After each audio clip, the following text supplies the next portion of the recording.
अरे मैंने तेरा नाम लिया, तूने सुन लिया और आगे की बात तू सुन ही नहीं रहा। वो क्या है ना भैया, इस रूम में सिर्फ नाम सुनाई देता है, आगे की बात सुनाई नहीं देती। ऐसे कैसे हो सकता है? भाभी जी आप एक काम करें, भाभी जी आप यहाँ पे रुके, हम दोनों वहाँ जाते हैं। अरे भाभी। हाँ देवर जी। भैया के पर्स में से कल शाम को 500 रुपए किसने निकाले? ये तो कुछ बोल ही नहीं रही।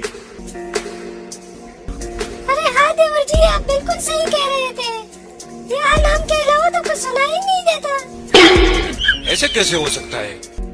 तुम दोनों जाओ उधर और मैं बैठता हूँ, कैसे सुनाई नहीं देता?